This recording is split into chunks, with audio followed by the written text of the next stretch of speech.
4, 3, 2, 1. I told you before to be careful where you put your legs. I was only trying to be helpful. I could help myself. What are you waiting for? Come on. Come on. What are you waiting for? Come on. Come on. For 7 decades, Michael Caine has been among the world's most renowned and recognisable actors. It was just what I needed. A 1-inch god with a 2-inch penis. The star of classics like Zulu, The Man Who Would Be King, and The Cider House Rules. It's a miracle no one was killed. But also films that brought his career to the brink of complete implosion. I made a mistake. Somehow, he has always found a way back. You're a big man, but you're in bad shape. With me, it's a full-time job. In this epic podcast series, we will watch and review every Michael Caine movie, from the greatest hits... You're only supposed to blow the bloody doors off! ...to the incredible misses. You failed to maintain your weapon, son. And take a deep dive into the life and work of one of the world's most recognisable film stars. His name is Michael Caine, and no one will forget his name. To understand how he has made the mark of Caine. Well, you all settled in? Right, we can begin. For God's sake, come in! Hello and welcome to The Mark of Caine, our ongoing infiltration of the Michael Caine filmography, sifting through the best, the worst and the indifferent diversions in this most diverse canon of work produced by any living actor. At least that's what we reckon anyway. Joining me on this mission is Stephen Black of the Mallow News Twitter Emporium. Do you see what I'm doing here? I've used the words infiltration, mission, indifferent. See what I'm doing? Yes, it's good that you've reminded me of those words because I kind of tuned out. Oh, I have that gift. That is my broadcasting gift. Come back, everybody. We're talking about, what are we talking about today? The Eagle has landed. The Eagle has landed. Everybody loves Nazis. Yeah, he's a good Nazi. He's like a good guy. How can he do it? He's just that dexterous an actor. He can play a good Nazi. I have to say, actually, he's looking very sleek and svelte here, I think. He's got the haircut. He's wearing that German soldier's uniform like a pro. I'm beginning to think that you've got an obsession with Caine's physique now at this stage. Nary an episode goes by and you're not looking at his curves. Well, it's just the contrast. Do you know what? We talked very briefly about Sean Connery's aging process in the 70s when we did The Man Who Would Be King, where he went from like... When you say aging process, it's like like an acting process, like something he has a hand or act or part in. Really, it's right. kind of, you know...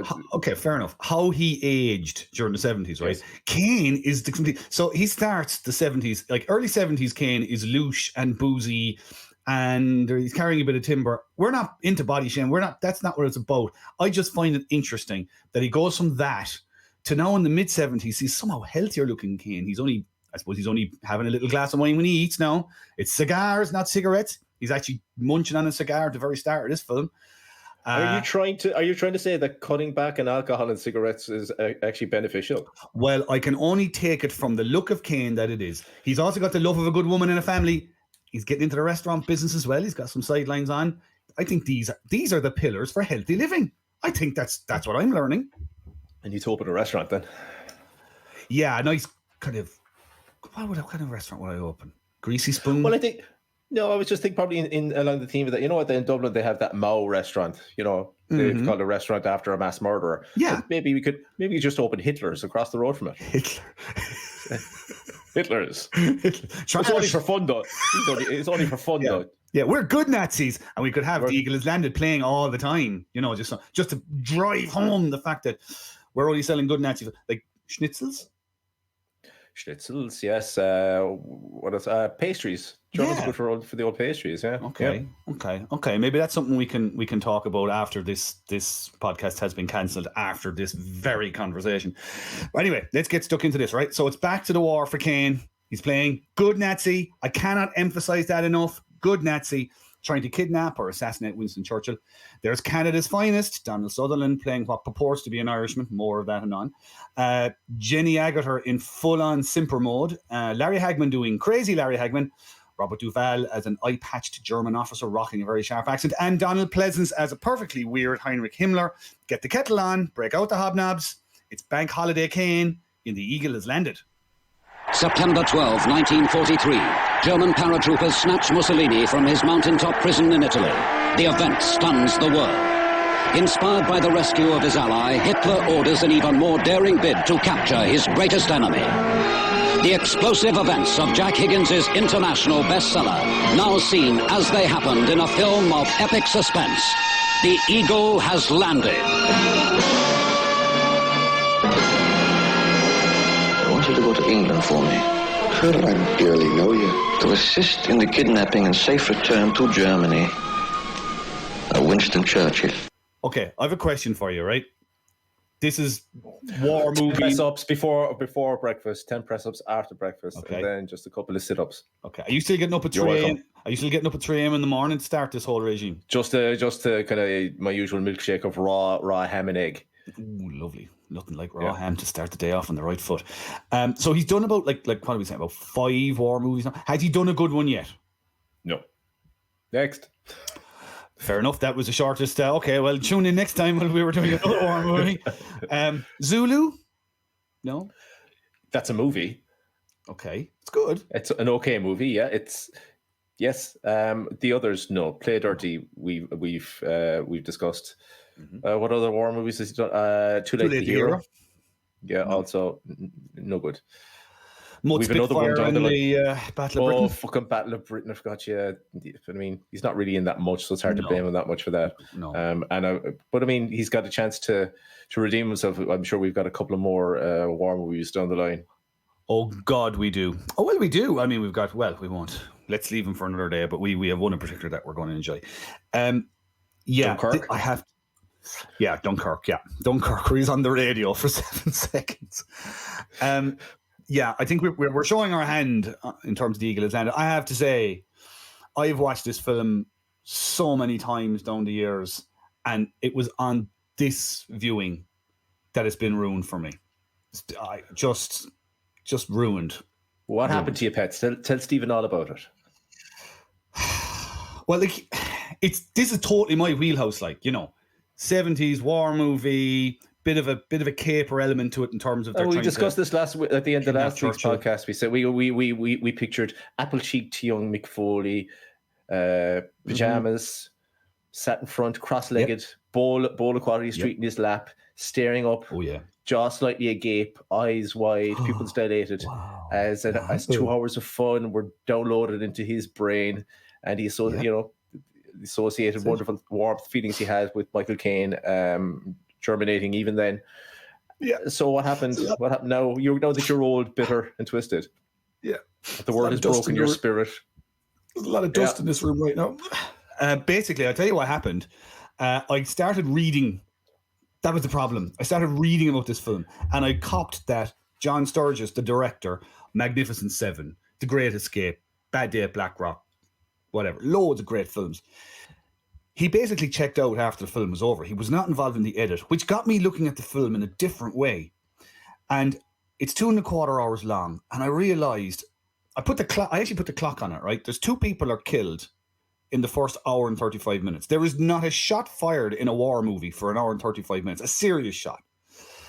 And it's not really, is it traditionally a war movie? Is it more of a spy infiltration? Yeah. That is no. You're right. It's more of a. It's like a dirty. It's essentially like a Dirty Dozen gang of lads mission. Guys on a mission. It's a guys on a mission movie. Really, it's not really a war movie. It's just the setting is, the background is incidental. It's not really the purpose of it. It's the whole men are recruited. They're given a plan. It's seemingly impossible type of mission, and then they try to carry it out, and then things go awry, and that's how they react to it.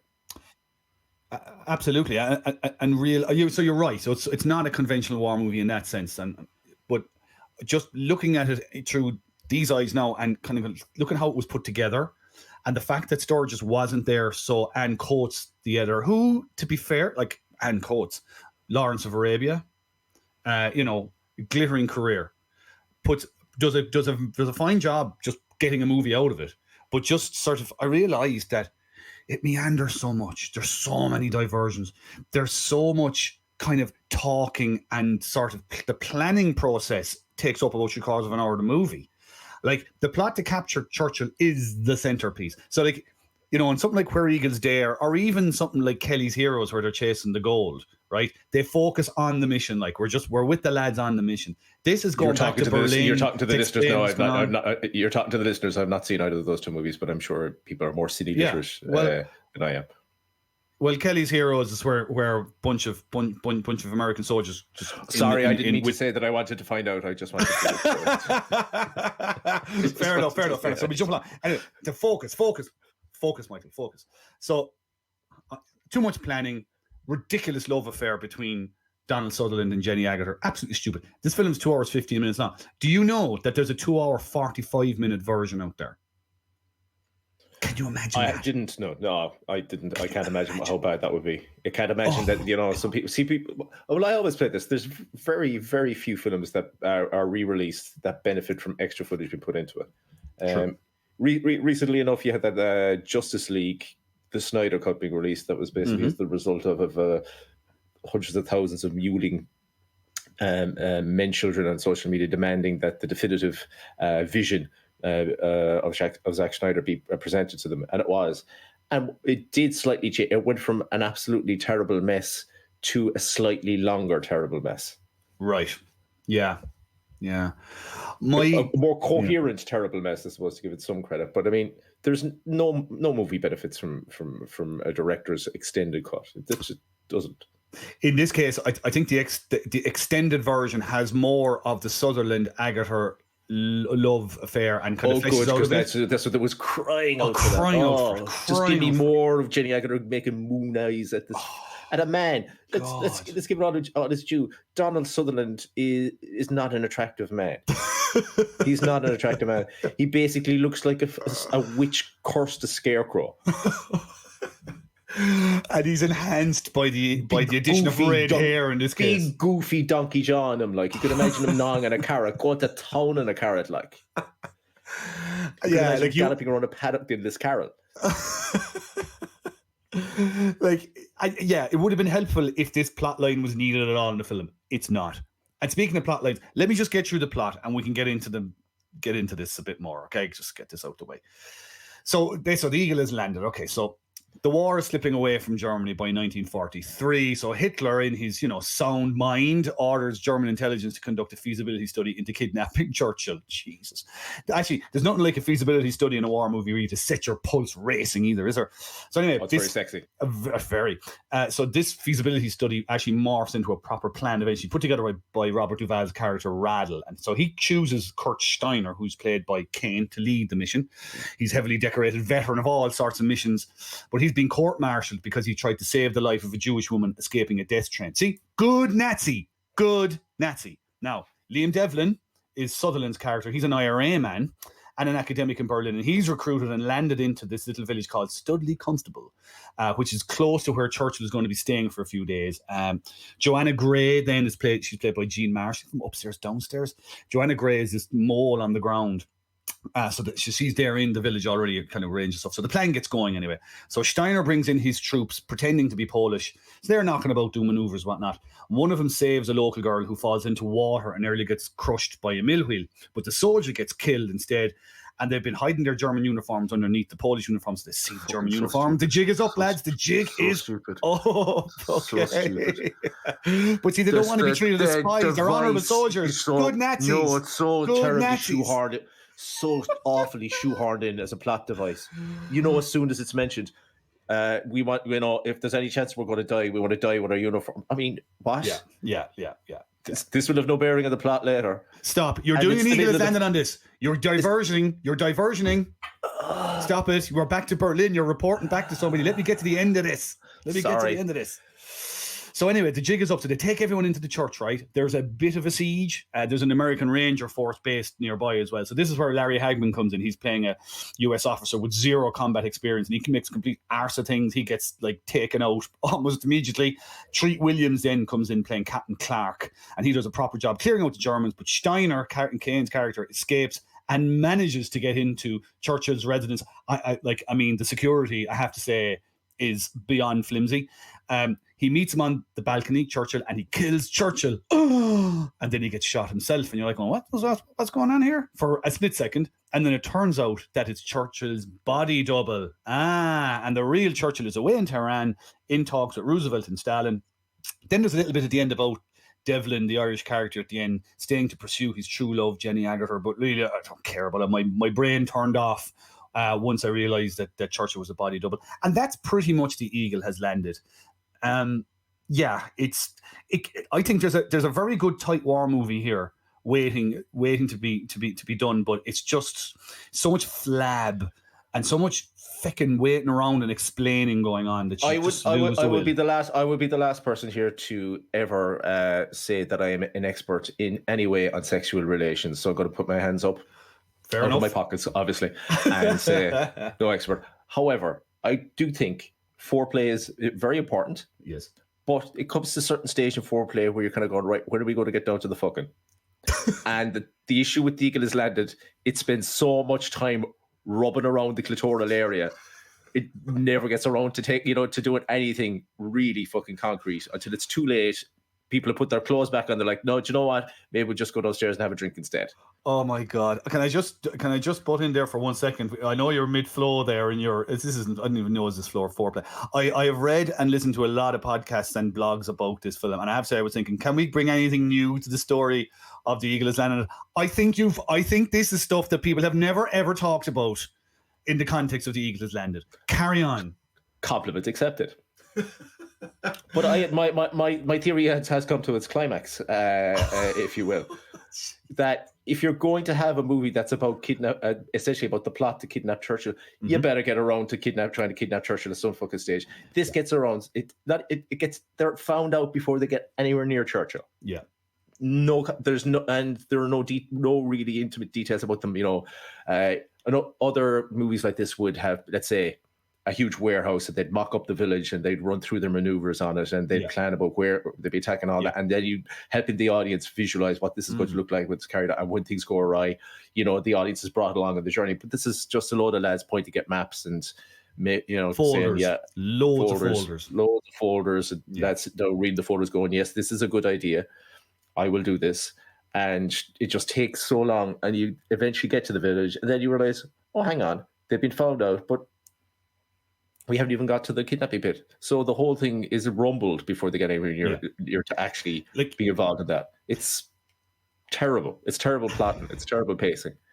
It's terrible pacing. I suppose the backdrop to all this is that everybody thinks this is a bad idea, apart from Hitler. So that's one bit that was bothering me, that they were constantly explaining to us how doomed this is, as though we don't realize that this is doomed already. All they need to do in the prep bit is exactly what you say. A little bit of mock-up. There was some scenes between Robert Duvall playing Radl and Donald Pleasance playing Himmler. Pleasance is only in the thing for about 5 minutes. He is monstrously good as Himmler, and they just needed a little bit of that just to show that these guys are complete maniacs, calculated maniacs in charge, coming up with this stuff. And that would have done fine. And then let's get down to it. Like they're barely in the village and they get found out, which is a problem. And that also leads into an issue that I have with the use of Caine, which brings us to his performance. He is underutilized in this film. I think he is woefully underutilized. He plays Good Nazi. Actually, on a tangent, what do you think it is? I think actually he would have made a very good bad Nazi in another film. What do you think? Would you think he would have made a bad Nazi? I think he would. I'm sure he made a very good bad Nazi. I think he would have been great. If you think of him in Carter, and of plenty of other kind of hooded eye performances we've had so far from him, I think he would have been great. But he actually turned down the role of Liam Devlin for this, who's the IRA character. He didn't want to play an IRA character. I doubt any English actor in the mid-70s wanted to play an IRA character, to be honest with you. Oh, no, apparently playing a Nazi was far more palatable. Yeah, apparently. Good Nazi. Can you imagine? Whoever pitched this must have been an absolute genius of a salesman. Can you imagine going? I've got a tremendous idea for you. It's a World War II men on a mission movie. Yeah. Sounds great. It's Americans, British. What do they do? He said, no, actually, it's about Nazis. Right. Oh no, hang on. But they're good Nazis. Oh, okay. What are they? They're going to kidnap Winston Churchill.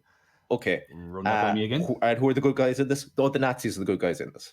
Right. Oh, and also we'll make reference to the fact that the British invented concentration camps as well in this movie. yes, Really? Okay. And we'll also have the Nazis rescue a child, just in case the audience is in any doubt that these are good Nazis. Mm-hmm. Okay. And at the end, they do kill Winston Churchill. Oh, really? But it's not really him. Okay, but they kill Winston Churchill. So are we saying Caine was back on the vodka when he said yes to this? I don't know. Again, I don't know what his rationale for picking this was. I mean, maybe it was Sturges that he wanted to work with. I'd say somebody behind The Great Escape and behind the Magnificent Seven. I mean, he's got a tremendous, as you say, track record. And again, as usual, Caine manages to get them at just the right moment. Just as they're about to go down the slide. Sturges says to Caine, "I'm here basically because I want to go fishing. I want money to fund my next fishing trip." Must have been a hell of a freaking fishing trip. But he was very frustrated with Sturges. Imagine, go back to the pitch. Don't worry. We don't focus on the Nazis that much. Oh, thank God. Yeah, we also have there's going to be lots of laughs in it. Oh, really? Who's that provider? Oh, by an IRA man. It's now in the mid-70s. Guildford bombings have taken place. Yeah, this is the backdrop here now. You kind of go, yeah, well, where do I sign? How many million? It's $500,600,000. No problem. Here we go. This should be great. It is the 21st century equivalent would basically be making an ISIS movie from the ISIS point of view. Is basically what we're doing here. A good ISIS. Good ISIS. Big picture ISIS. Oh, Jesus, that's a very good point. It's a very, very good point.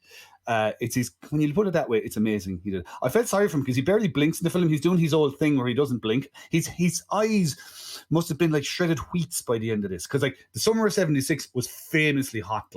And so even the actors who were on the shoot said, these guys were layered up in uniforms. They died. They were layered up in 2 fucking unifors. Yeah, and Caine had a leather jacket. Stupid fucking plot device going around with your 2 uniforms. like a fucking a teenage girl trying to sneak out to a disco. You're not going out of the house dressed like that. No worries. It's just all an effort to make them good Nazis, that they're soldiers. They're not Nazis, they're soldiers. We're professional soldiers and so on. It's established at the very beginning, as I said in the plot thing, with him trying to save a Jewish woman from a death train. It's all that. But he's barely in the first hour. He's there for 17 minutes. If the thing had been just shaped more tightly around the operation, we would have had more Caine. It would have been a better film. But anyway, that's by the by. What did you think of the accent? Because it's kind of a mix and match affair from Caine, I think. Do you think there was an attempt? But I mean, it's Caine, so the accent is fairly wojus. The German is fairly. But the way that I am assuming the logic was when he started, quote unquote, speaking English when they're in the village, that he just adopted his own accent. Yes. And that was it. But there was no attempt for him to go back to the German accent after that once he'd been rumbled. So. There are interesting bits of detail in the script, right? In a film with loads of plot holes, right? There are interesting little just moments of detail in the script by Tom Mankiewicz that just sort of get you over the line. So, for example, with the accent, right?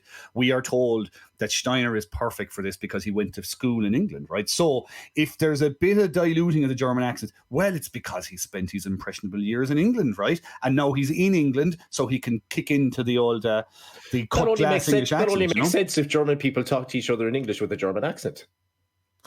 That's true, but if you're a teenager in England, right?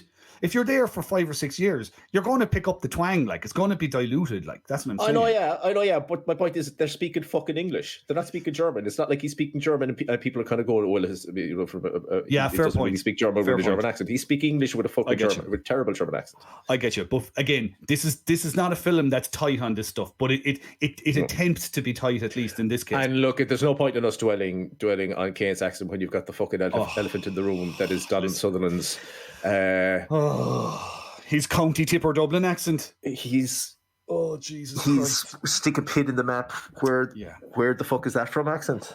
I'll be honest, when we're doing these podcasts, I'm always conscious of trying to focus on Caine because this is what we're here for. But I'll be brutally honest. I mean, this needs an entire section on this, right? I mean, just before we leave the accents, yes, you have Sutherland's accent. You have Jean Grey doing kind of an Afrikaans twang. That's not good. And Anthony Quayle actually starts a German accent at the beginning of the film, gives up on it at some point. But Duval is the only one who makes it. Duval is fantastic in this film. He's very good. The best thing about Duval for me was the best thing about this movie. Yeah. And do you know what I liked about it? There's something about Duval that I noticed in this film that you can see, it's obviously he's not playing Tom Hagen, but there's a way he moves and there's a way he uses his hands and just his physical self in a movie. He's just fantastic. And yeah, he is the best thing in this film. But anyway, on to the worst thing in this film, right? As I said, I normally try and veer away from sort of going too far away from Caine. Fecking Donald Sutherland.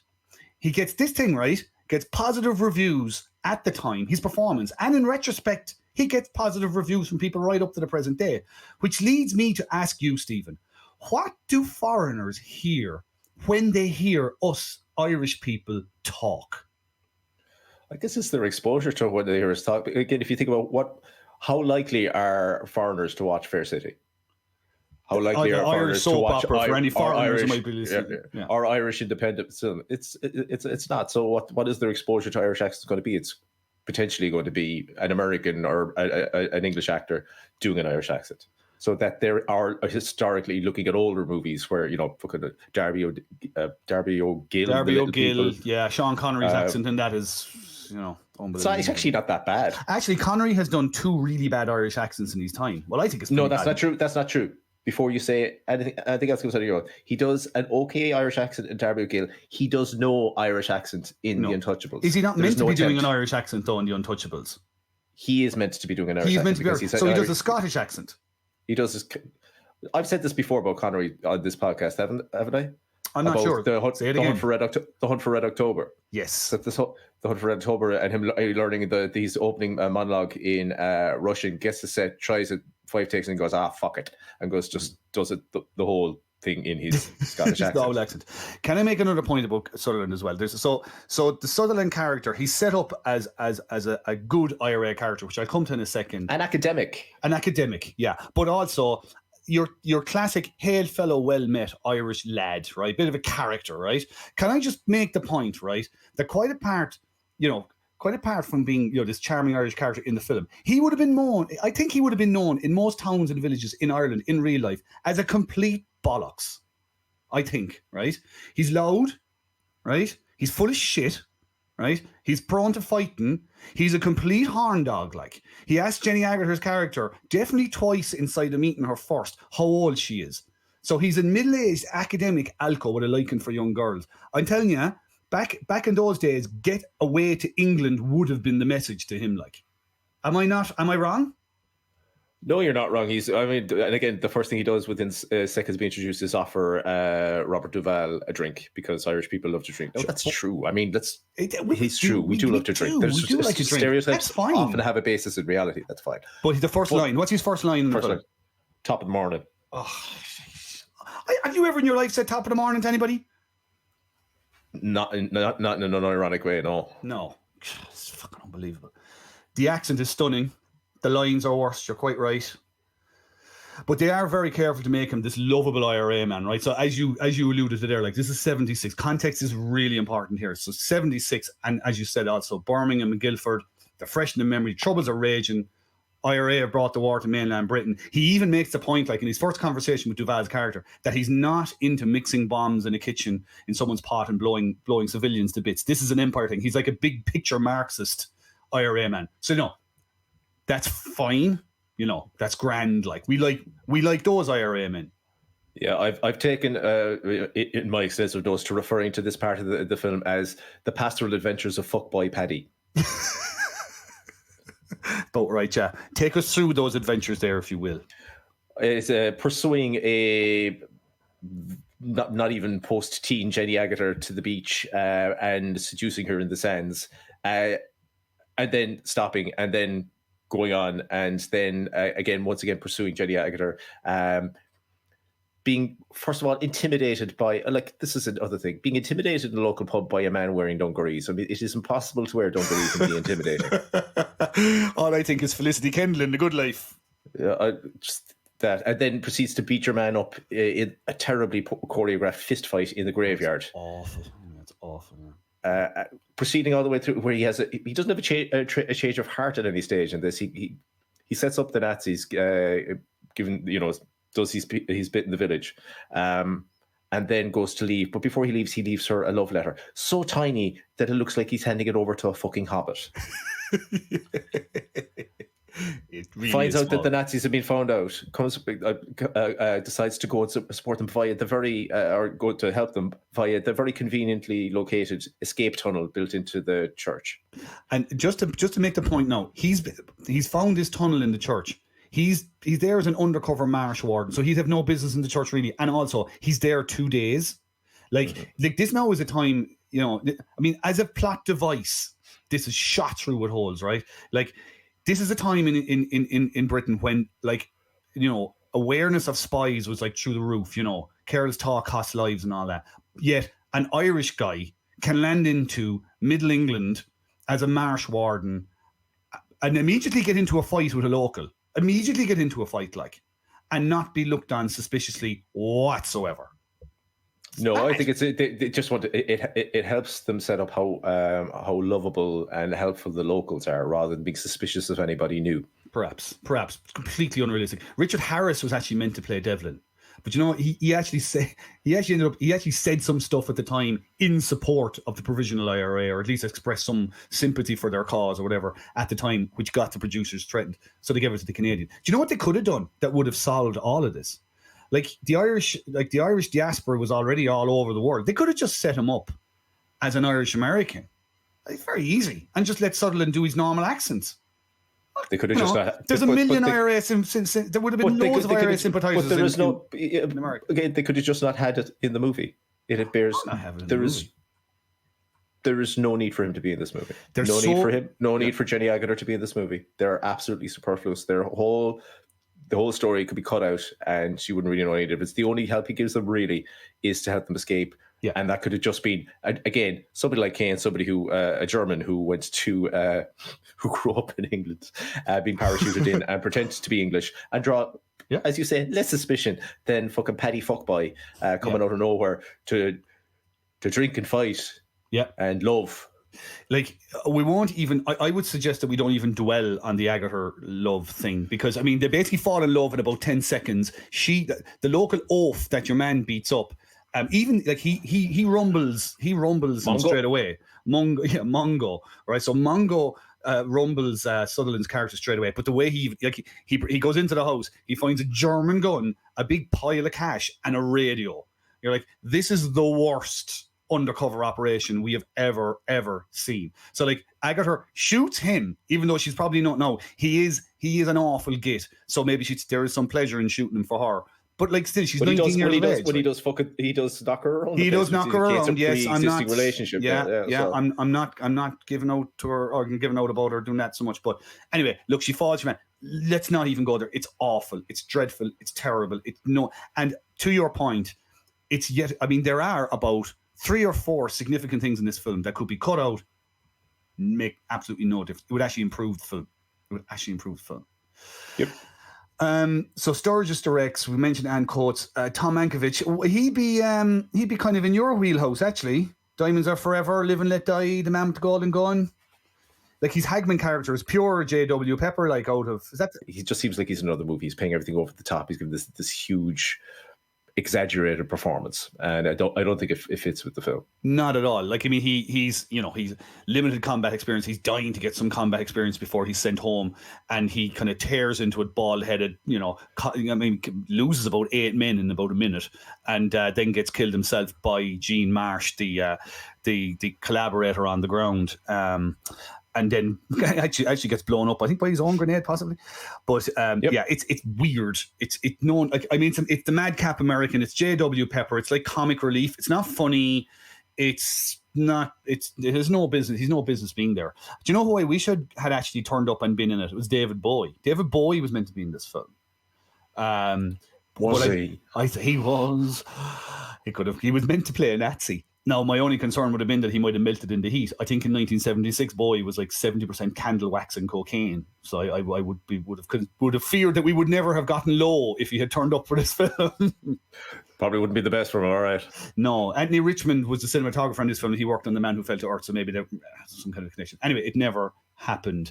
Did you just have a few bits and pieces, right? So did you like the soldier playing back on the organ? Your love for classical music established some podcasts ago. Did that Tug at the heartstrings. It's an interesting point because again, it's the whole. These are good Nazis. Look how cultured he is.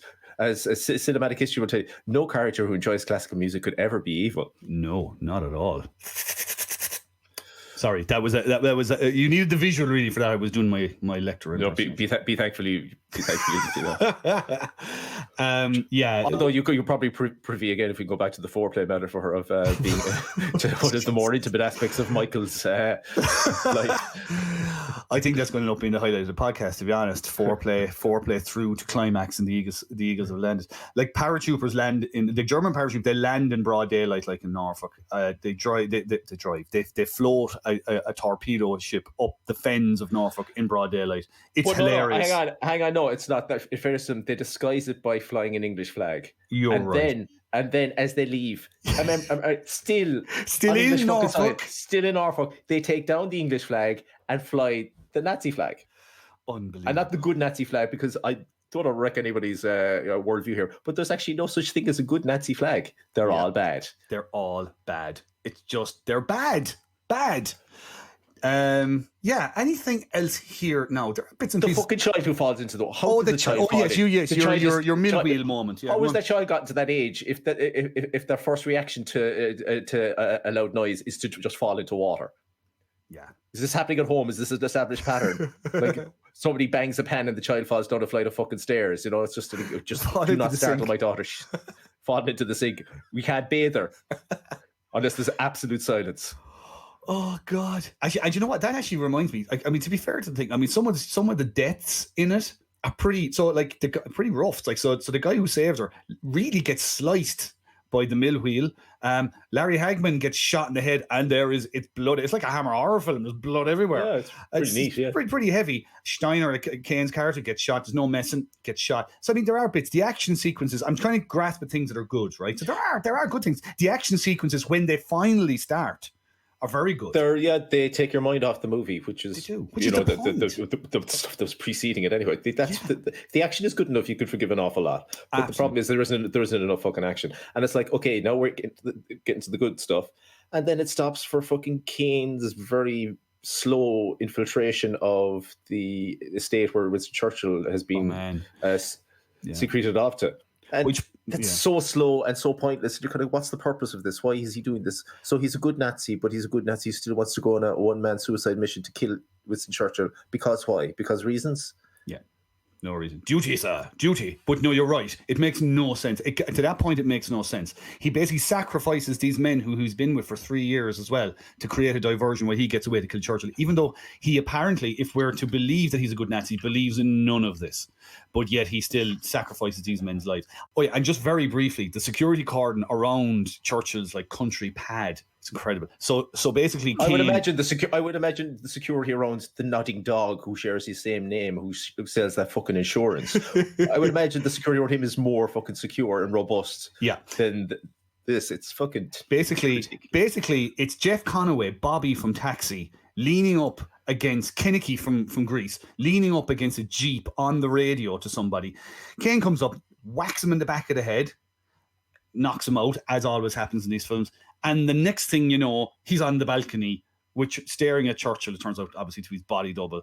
Like that twist is a nice moment. It at least gives you that second where you're going, this was doomed all the way. We know historically he can't die. But hang on a minute. At least it gives you that second before, by the way, I don't know, did you spot this? Rodney Trotter's father-in-law from Only Fools and Horses pops up at the end to explain the whole thing. I fucking no. Hate Only Fools and Horses. Christ. Oh, will you stop? I mean, the more Brexit Dignitas porn is what fucking Only Fools and Horses is. Jesus Christ. I don't think we're going to throw it on there. Let me feel better about the fact that I have to queue 18 hours to get fucking petrol there, will you, love? I like Only Fools and Horses. Stop. Just stop your caterwauling now. Stop. Did you watch every single Only Fools and Horses episode? Are you still up to date? They win the lotto and all the shit that happens after that. After they one-off episodes where they're in the future. Okay, fair. Look. After they won, you like the episode where he falls through the bar and the chandelier, and the bit where they fucking paint the grave luminous yellow. That's it. That's all you fucking like. Those three things. That's maybe and it's off. Anyway, It's we not. digress. It's This not. isn't It's the we're mark really of- digressing. Mark This of went Jason. very quickly with the mark of I hate Jason. David Jason. I hate David Jason so much. I hate him. Just between you and me, I hate him. I hate everything he's in. I hate him when he's playing comedy because he's not funny, and then I hate him when he's playing straight because he's not able to do that. So it's awful. I hate his little comedy fucking moustache. He's supposed to be playing Inspector fucking Frost. He looks fucking ridiculous. I hate the Count Duckula. I hate all these voice work as well because it's all David Jason. And if you listen to any interview with him, he thinks he's an actor. He actually genuinely thinks he's like the fucking TV equivalent of fucking Laurence Olivier, and he is not. No, he's David Jason. He's the fucking same and everything. I'm just sitting back here. I'm just going to pretend that was Stephen's internal monologue going on, and I didn't hear any of that. I'm just going to move on now because we're going to be here forever. If we don't, we're going to be stuck in Studley Constable for the rest of our lives if we don't move on. So, is there anything? Studley Constable, that's my porn name, by the way. Studley Constable. By the way, also the most stupid name for a pub I've ever seen: the Spyglass and Kettle. I mean, what? The Spyglass and Kettle. Writing the script, your man turned around and just wanted the two random things that I see in my room. Oh my God, a Spyglass and Kettle. Oh, the Eagles. And like I said, I mean, I came into this film going, I'm looking forward to watching this. This is a lovely memory I have from childhood watching this. I'm never going to watch this film again. It's terrible. I'm never going to watch it again. Okay. Do we have any? Do you want to touch on anything else before we finish up? Just again, go back to Donald Pleasance. I thought it was a nice way that he had that picture of Hitler on his desk, like you would your sweetheart. Oh yes, you know. I know. I say he kissed it every morning with the lipstick on, and then wiped it off, and then got You the see in German, mit Liebe, Adolf, kissy kissy. You just see the old cartoons where you see the lipstick print on the photograph as well. Yeah, exactly. That would have been a nice touch. If anyone hasn't seen The Eagle Has Landed, and you have seen, say, The Great Escape, he's basically playing bad Colin, right? And he's very, very good at it. And it's actually, I know we're giving he's the spit of Himmler. Like. He's excellent. No, he really is good in this. He really is good in this. Him and Bobby Duvall basically are the best thing in the film. I think Caine could have been really good in this film if he had been given a bit more. We're kind of in mid-70s cruising Caine here now, and I mean, it's like Harry and Walter was the last film we did, and he's good in that as well, and it's a bad film. This is nowhere near as bad. I won't have it said this is as bad as Harry and Walter. It's nowhere near. Oh, and it's nowhere near as bad as that. No, not at all. That's a fact. It is bad, but Caine is nowhere near as good in this as he was in Harry and Walter. Harry and Walter, you're quite right. So, with that in mind, let's give our marks for Caine. We're not marking the film; we're marking Caine's performance. What are you doing for this one? I'll give it a 5. Yeah, you know what? I would have given this a 6, but you're right. This isn't quite as good as his Harry and Walter performance. So I'd go with 5, and let's just move along. I'm so disappointed with this. We're swapping uniforms for the next movie, right? It's an epic on a far bigger scale than this one. Stop. I'm already immune to this one. I know what's coming, and I'm prepared for it, right? He's part of one of the largest, starriest ensemble casts that I'd say was ever gathered for a movie. How much he's in it, Stephen, how we're going to handle this one is kind of up for discussion, I'd say, in the next little while. But the film that's next up is Bridge Too Far with Richard Attenborough, 1977. We're going to fly 35,000 men 300 miles and drop them behind enemy lines. Yeah, it's the Bridges of Arnold. For the people who made a pontoon too close. Yeah, well, look, we'll get stuck into it. It's the only film of 1977. We're in the late 70s. We're nearly out, but we're only 2 films or 3 films away from The Swarm as well, which might cheer you up. But there are reasons why this is his only film of 1977, which we maybe get into next time. He's got a little tax problem. But so there we are. I think that's us done, is it? That's us done and dusted. Okay. All that remains is for me to encourage you to hit us up at Mark of Caine 2 on Twitter if you have any questions. And don't forget to like and subscribe us on the... Please like Do you